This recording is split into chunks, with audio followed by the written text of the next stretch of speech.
হায় হায়, অঙ্কুশদাকে কিভাবে বেঁধে আনা হচ্ছে! আমাদের ছেলেদের মান সম্মান পুরো ডুবিয়ে ছাড়লো অঙ্কুশদা। নারী চরিত্র সত্যি বেজায় জটিল। জটিল বুদ্ধিহীন নারীদের দুনিয়াতে একটি সরল বুদ্ধিমতী মহিলা, যে তার মা বোন ঠাম্মার দায়িত্ব নিতে পারে না, সে নাকি বিয়ে করে বউয়ের দায়িত্ব নেবে। What a joke.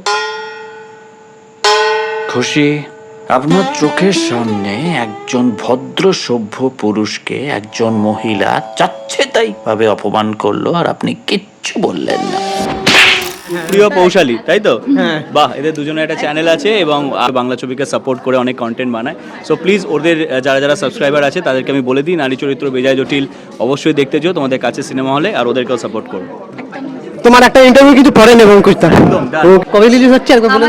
ট্রেলার আজকে রিলিজ করেছে, নারী চরিত্র বেজায় জটিল। 9th of January ছবিটা রিলিজ করছে। আমরা চাই যে তোমরা সবাই প্লিজ ছবিটা দেখো আর আমাদেরকে অনেক ভালোবাসা দাও। তার সাথে তোমাদের এটা নিশ্চয়ই চ্যানেলের জন্য সুপ্রিয় পৌশালী সিনেমিডিয়া। আচ্ছা, ওদের চ্যানেলকে সাবস্ক্রাইব করো আর ওদেরকে অনেক অনেক ভালোবাসা দাও। Okay, thank you so much. Thank you. Hi, আমি সুপ্রিয়। আমরা সুপ্রিয় পৌশালী সিনেমিডিয়া চ্যানেলের তরফ থেকে এই কভারেজ করতে গেছিলাম।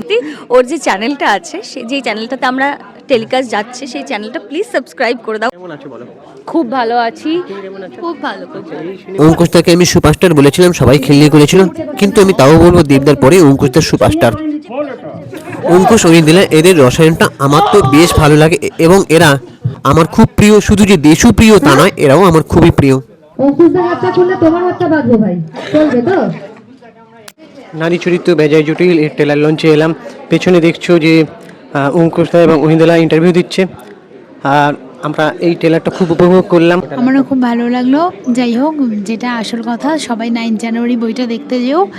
আর ট্রেলার লঞ্চে খুব এনজয় করলাম। আর প্লিজ আমাদের চ্যানেলটাকে সাবস্ক্রাইব করে দিয়ে বেল আইকনটা প্রেস করে নোটিফিকেশন। বলছি, তুমি যদি সত্যি মানে মনের কথা শুনতে পারো ক্ষমতা পেতে নারীদের, তুমি কি করতে? শুনতাম মন দিয়ে চুপ করে চোখ বন্ধ করে শুধু গিয়ে এরকম শুনতাম তারা কি মনে মনে ভাবে। আর